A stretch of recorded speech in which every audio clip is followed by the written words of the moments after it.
Hello everyone, स्वागत है आपका ज्योग्राफी के इस नए वीडियो में।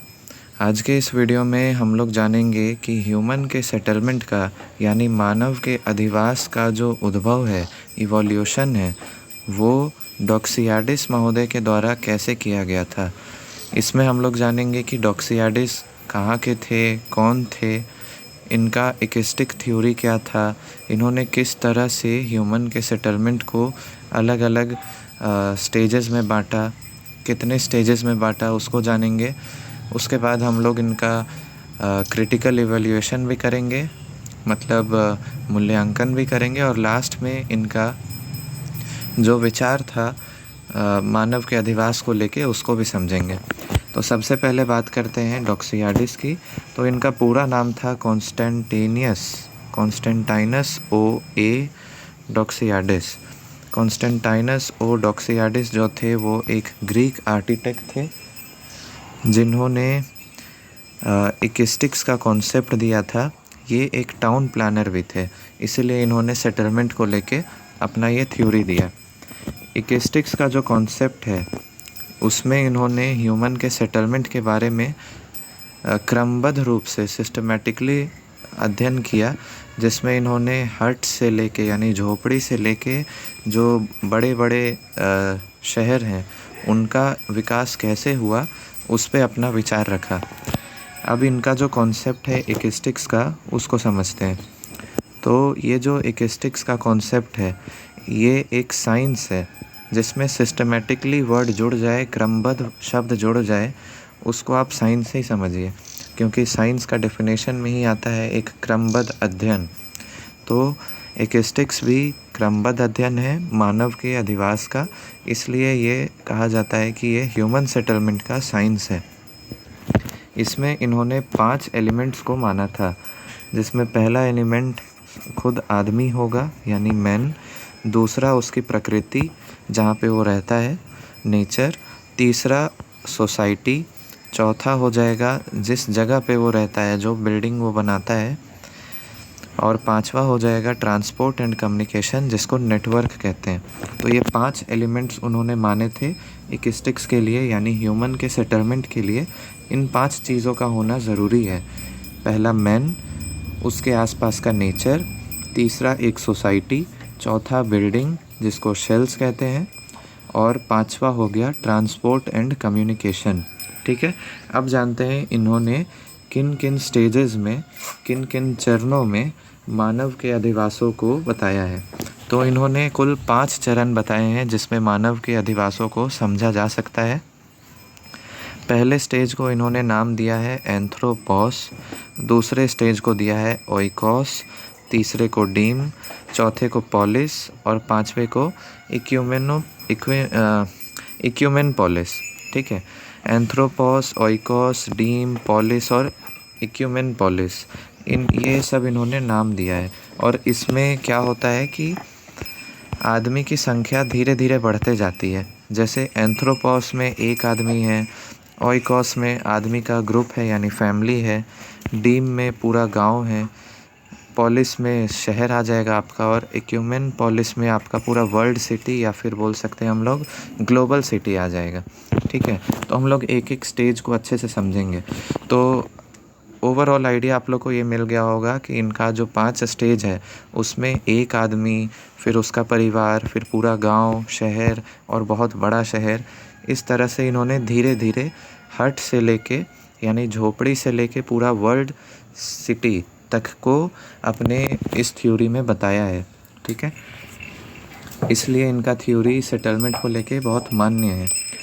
अब हम लोग जानते हैं इन्होंने जो स्टेज बताए थे एंथ्रोपोस से लेके इक्यूमेन पॉलिस तक, उसको समझते हैं। तो सबसे पहला इनका जो स्टेज था एंथ्रोपोस, इसमें क्या था, प्रिमिटिव मैन यानी प्राचीन काल के जो आदमी थे जो कि चारवाह किस्म के थे यानी घुमंतू किस्म के थे, जहाँ उनको रहने को मिल जाए वहाँ पे टेम्पररी शेल्टर बनाते थे, अस्थायी आवास बनाते थे, हंटिंग करते थे यानी शिकार करते थे, और चलते चलते जो उनको मिल गया वो खा लिए, वहाँ पे रुक गए कुछ देर, फिर आगे बढ़ गए।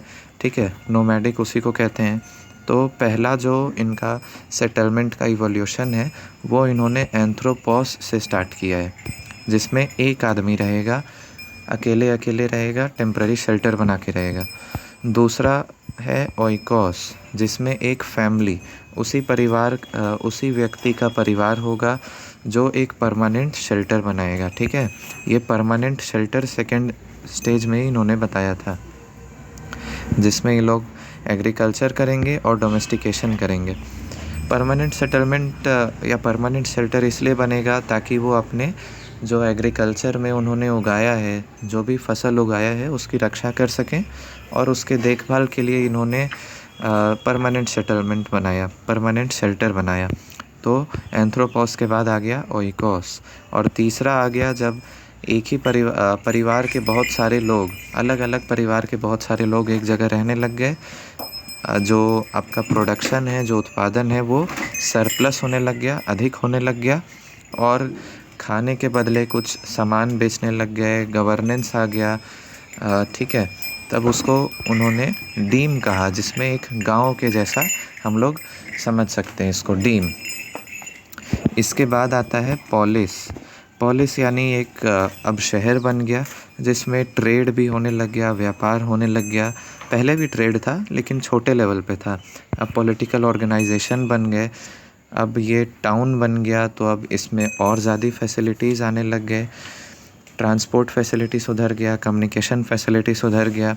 ठीक है, तो इस तरह से इसमें सारे एरियाज़ को अच्छी फैसिलिटीज़ सब मिलने लग गई, तो वो पॉलिस कहलाया। और लास्ट स्टेज जो है इक्यूमेन पॉलिस, इसमें उसका अर्बनाइजेशन इस लेवल पे हो गया कि अब केवल एक परिवार के लोग नहीं, मतलब एक गांव नहीं, गांव से बढ़ के शहर, और शहर से भी ज़्यादा बड़ा हो गया, जहाँ पे बहुत ज़्यादा लोग, 10 लाख से अधिक लोग रहने लग गए। तो उसको कहा गया ग्लोबल सिटी, या इसको हम लोग ग्लोबल सिटी या ग्लोबल सेंटर कहते हैं, जिसको इक्यूमेन पॉलिस कहा इन्होंने। तो हमारा जो इवोल्यूशन है डॉक्सियाडिस महोदय के द्वारा, वो एक आदमी से शुरू होके, एक सिंगल पर्सन से शुरू होके फैमिली, विलेज, फिर बना सिटी, और फिर वर्ल्ड सिटी पे जाके ख़त्म होता है। तो इस तरह इन्होंने हट से लेके ग्लोबल सेंटर तक, वर्ल्ड सेंटर तक बात किया। ठीक है, तो यही था इनका थ्योरी, जिसमें इन्होंने सबसे पहले बताया, एक एक्वेस्टिक्स का कॉन्सेप्ट दिया। उस कॉन्सेप्ट में 5 एलिमेंट्स को बताया कि वो रहेंगे ही, आदमी, उसका प्रकृति, उसका सोसाइटी, कहाँ पे वो रहेगा, उसका आवास और ट्रांसपोर्ट, ये सब रहेगा। फिर इन्होंने 5 स्टेजेस में इवोल्यूशन बताया। ठीक है, उन 5 स्टेजेस को हमने समझा। अब इसका इवैल्यूएशन करते हैं, इसका मूल्यांकन करें। तो इनका जो स्ट्रेंथ है, इनका जो प्लस पॉइंट है, वो इस बात पे है कि ये साइंटिफिक बातों पे जोर दे रहे थे। ठीक है, अभी तक आप लोगों ने जितना पढ़ा, एंथ्रोपॉस, पॉलिस, इक्यूमेन, ये सब जितना पढ़ा, सब साइंटिफिक बातों पे है। सिस्टमेटिक वे में इन्होंने अध्ययन किया था, सब को जोड़ के इंटीग्रेटिव रूप से बैलेंस करते हुए, प्रकृति और मनुष्य के बीच में बैलेंस करते हुए इन्होंने बताया था। ठीक है, इनकी बात से आपको ये पता चलेगा कि ये पर्यावरणवादी थे, यानी डिटर्मिनिस्टिक थे, और जो कि इनका लिमिटेशन भी है। लिमिटेशन इसलिए है क्योंकि इनका जो थ्योरी था उसमें इन्होंने प्रकृति पे ज़्यादा जोर दिया था, मानव के द्वारा उस पे कुछ नियंत्रण हो सकता है कि नहीं, इस पे उन्होंने बात नहीं किया था। यूरोप के बारे में इन्होंने कुछ ज़्यादा बताया था, सब जगह इस तरह से डेवलपमेंट, इवोल्यूशन नहीं होता पाया गया, तो यूरोसेंट्रिक इनका कॉन्सेप्ट कहा जाता है। फिर इन्होंने सस्टेनेबिलिटी पे कम फोकस किया, यानी कि सतत विकास के ऊपर कम फोकस किया। इक्वालिटी पे इन्होंने कम बात किया कि सब जगह इक्वल होंगे, इन्होंने उस पे ज़ोर नहीं दिया। तो ये उनका कुछ लिमिटेशन है, यानी इनके थ्योरी का कुछ ड्रॉबैक्स है, कमियां हैं। पहला कमी हो गया कि ये पर्यावरणवादी थे, तो दूसरे पक्षों पे ध्यान नहीं दिए। ये यूरोसेंट्रिक ज़्यादा थे, तो यूरोप के देशों के लिए इनका थ्योरी ज़्यादा अप्लाई होता है, सब जगह अप्लाई नहीं होता है। सस्टेनेबल रूप से, यानी कि भविष्य को सोचते हुए इन्होंने वैसा कुछ बताया नहीं हम लोग को, और इक्वालिटी को इन्होंने इग्नोर कर दिया। ठीक है, तो ये इनका थ्योरी हो गया, इनके स्टेजेस हो गए, इकेस्टिक्स का इनका कॉन्सेप्ट हो गया। अब अगर समरी में अगर हम बात करें कि ओवरऑल हम लोगों ने क्या जाना, तो इनके जो 5 स्टेजेस थे वही एग्ज़ाम में पूछा जाता है कि कौन कौन से स्टेजेस थे। पहला स्टेज एंथ्रोपॉस, जिसमें प्रिमिटिव मैन या प्राचीन काल के मनुष्य रहेंगे, एक आदमी, जो कि किस तरह का होगा, नोमैडिक होगा, टेम्पररी शेल्टर वाला होगा। दूसरा ओइकोस, जिसमें आदमी का समूह या आदमी का जो परिवार है, फैमिली, वो रहने लगेगा, और इसमें एग्रीकल्चर होगा और परमानेंट सेटलमेंट बनेंगे, हाउस होल्ड्स रहने लगेंगे। तीसरा है डीम, जिसमें परिवार का समूह, बहुत सारे परिवार एक साथ रहेंगे तो गांव बनेगा, जिसमें रूरल कम्युनिटी बनेगा। फिर आ गया पॉलिस, पॉलिस में शहर बन जाएगा, फैसिलिटी और बढ़ेगा, अर्बन सेंटर बन जाएगा। और लास्ट में हो जाएगा इक्यूमेन पॉलिस, यानी कि वर्ल्ड सिटी का इन्होंने कॉन्सेप्ट लास्ट में बताया, जिसमें ग्लोबल नेटवर्क से, अर्बनाइजेशन से लोग एक दूसरे जगह जा के जहाँ पे उनको अच्छी सुविधा मिली वहाँ पे सब जगह से लोग आके बसने लग गए, तो एक वर्ल्ड सिटी बन जाएगा। तो ये था उनका ओवरऑल थ्योरी। ठीक है, इनका जो मानना था, इनका जो विज़न था, वो ये था कि जो फाइनल ह्यूमन सेटलमेंट रहेगा, फाइनल ह्यूमन सेटलमेंट यानी वो ग्लोबल सेंटर की बात कर रहे हैं, इक्यूमेन पॉलिस की बात कर रहे हैं, वहाँ पे लोग कंटिन्यूअस नेटवर्क में रहेंगे, यानी बहुत सारे शहर एक दूसरे से जुड़े हुए रहेंगे टेक्नोलॉजी के माध्यम से, लेकिन प्रकृति को ध्यान में रखते हुए। ये इन्होंने माना था अपने थ्योरी में।